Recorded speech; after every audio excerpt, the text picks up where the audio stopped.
Gorgias is one of the important figures in Athens in the 5th century BCE, the century that we often think of as the birth of rhetoric. We don't have much in the way of text from Gorgias. The history of the world depends mostly on what has been kept and maintained, and because of many reasons, Gorgias's writings were not maintained. It is thought, perhaps, that they were intentionally not kept. He and another sophist named Protagoras were both non-citizens in Athens and came to Athens and questioned a lot of the religious and theoretical knowledge of the Athenian people.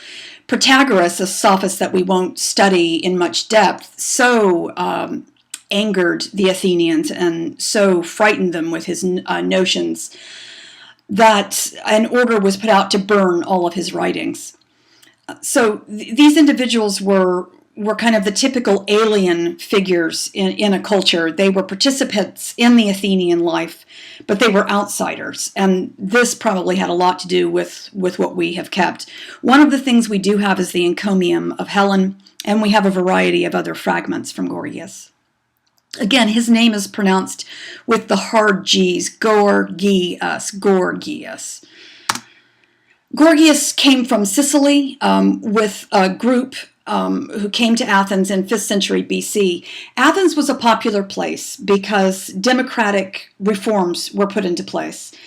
The people who were citizens, which was a fairly narrow group, but still wasn't just the extremely wealthy and wasn't just the tiniest group of men, were allowed to participate in the courts and in various activities in the city. And because of that sort of freedom, that both political freedom, but also the freedom to make money in different ways, because the class system was more flexible because of this freedom, and there was the opportunity to move. Athens was a place that people liked to come. It was a place to make money. Gorgias had two primary ways of making money. He was a teacher and he was also an orator. Now, as an orator, I think many of us think of Gorgias's oratory as primarily a sort of advertising. The thing that he was advertising was perhaps his ability to write good arguments. Because the normal citizen was allowed into the courts to make arguments and to bring suit against others in contests for land or property or even criminal behavior. They had a great need suddenly to know how to make arguments. Gorgias made some money being the person who helped write those arguments as a logographer. That word is spelled Logopher. That is the writer of words. He was a speechwriter, basically. So these individuals had access to the court, but they had to speak for themselves. And so Gorgias would write the arguments for them, he and other sophists, so that they could win their speeches. Now, if you had more time, you could study with him and learn to write your own sorts of arguments. All of these things generated money, and they generated a new way of thinking about individuals and their role and power in culture. When we come to understand any rhetoric, it's very helpful to understand the epistemology of that rhetoric. That is, where does knowledge come from? If we're going to make persuasive statements, we're going to use evidence and proof for those persuasive statements.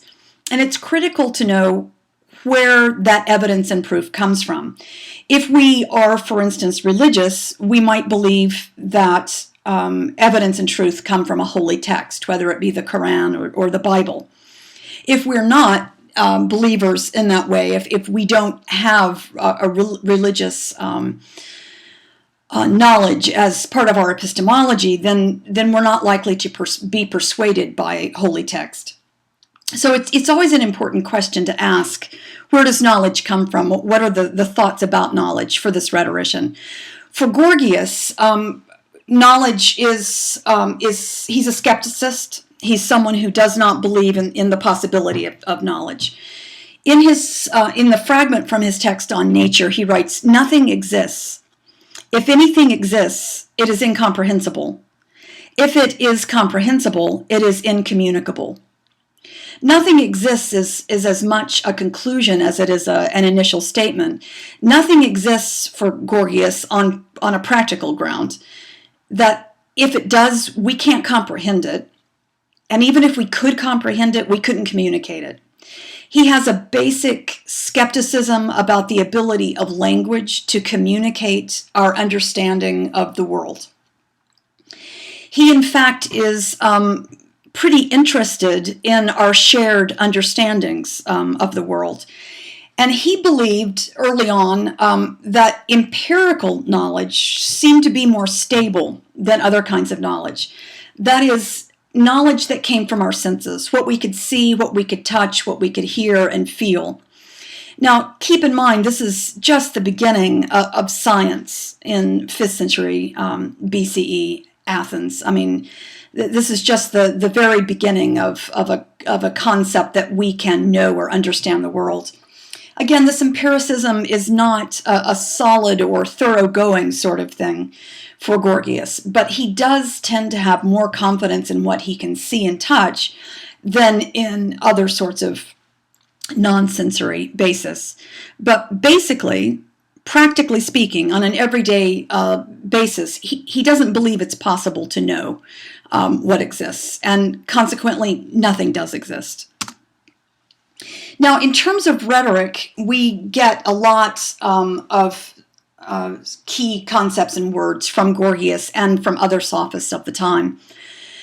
Philostratus records this: "It was Gorgias who founded the art of impromptu oratory. He would make a public appearance in the theater in Athens and say boldly to anyone, 'Propose me a theme.' He was the first to issue such a challenge, by which he virtually boasted that he had all knowledge at his fingertips and could speak on any subject that might be proposed, trusting simply to the inspiration of the moment," which is the word kairos. Now, a couple of things about this recorded observation about Gorgias. And one thing I think that's important to note is the exuberance that Gorgias had, the arrogance, the notion of game and play that he has. Propose me a theme. Now, we know that one of the things that the sophists generally, these are aliens, foreigners, did in terms of rhetoric was to make arguments about things that were perhaps nonsensical. So we have encomia, and encomia is a speech of praise, to a flea, or an encomium to boldness. So we see a lot of competitive argument just for the basis of gaming and of playing. Also, he seems to have this notion of his ability to know and say anything to anyone. He emphasizes this term kairos. Now, kairos is a version of, or a word for the concept of time. There are two terms. There is chronos and there is kairos for the Athenians. Chronos is the predictable, very equally demarcated notion of time. That is minutes, seconds, that sort of thing. It's predictable and unchanging. Kairos is more the psychological interpretation of time, and we've seen this already in Hauser.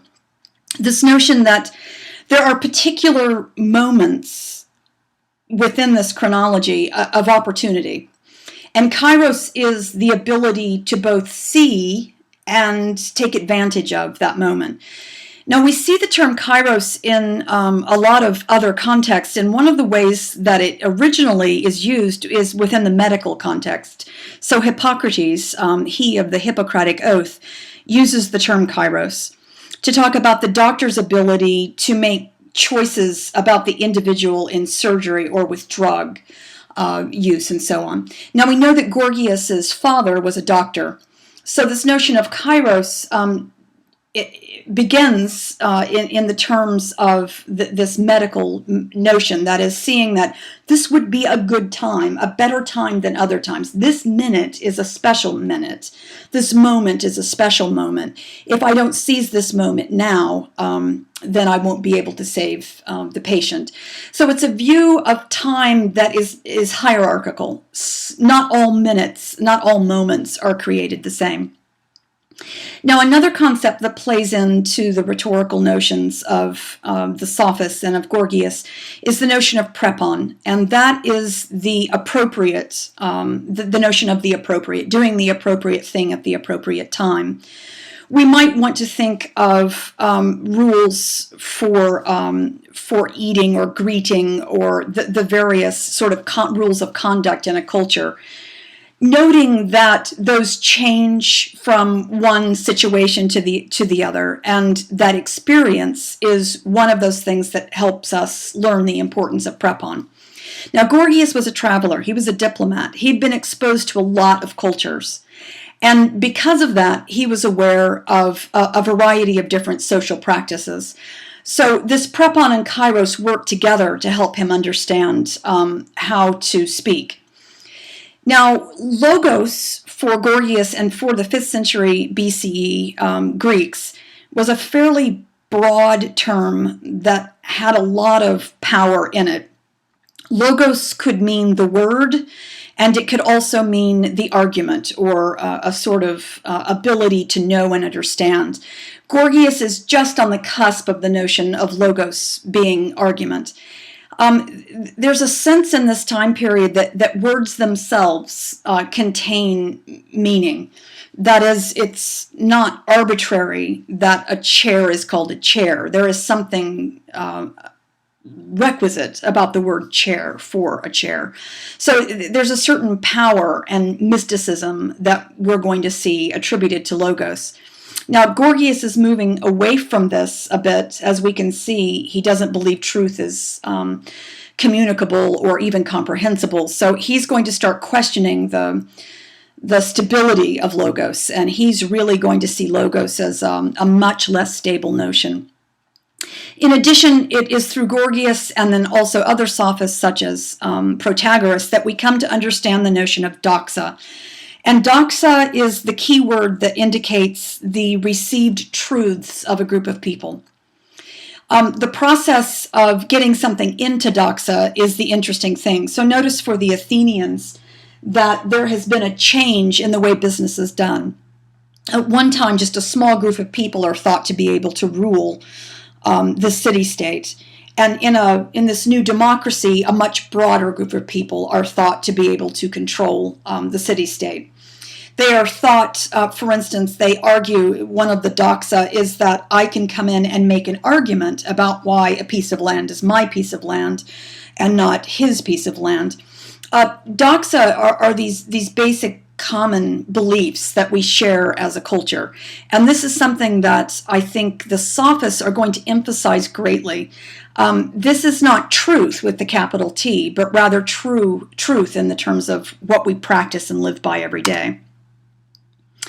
Now, logos is a power tool from Gorgias's perspective, and you've read the Encomium, and I've listed some quotations here. Speech is a powerful lord that with the smallest and most invisible body accomplishes godlike works. It can banish fear and remove grief and instill pleasure and enhance pity. The persuader, as user of force, did wrong. The persuaded, forced by speech, is unreasonably blamed.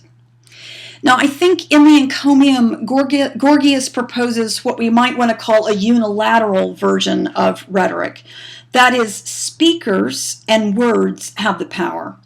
Audiences or hearers are the victims of that. He has the lovely quotation that words are like drugs. They can heal, but they can also bewitch the soul. So we really can see that Gorgias has an understanding of language as a very powerful notion. Now, in the process of seeing language as powerful, he also introduces his listeners to the notion that this power might be what's doing wrong. He raises some ethical questions about where action and autonomy come from. And I think he gives us lots to think about. One of the concepts that the sophists celebrate is the notion of dynamis, or the possible. A scholar of rhetoric, John Polakos, says the sophists privilege the possible over the actual, because in the sphere of actuality they usually find pain, misery, and suffering. Conversely, delight, joy, and happiness are to be found in the region of possibility. Dynamis is the concept that saves the sophist Gorgias from the notion of a tragic epistemology. Instead of saying, oh, let's jump into the abyss because we can't know or communicate, rather he sees this lack of knowledge as a moment to celebrate. If we can't know, well, then we can pretend and we can make the world what we want it to be. And I think the encomium is an example of one of those worlds.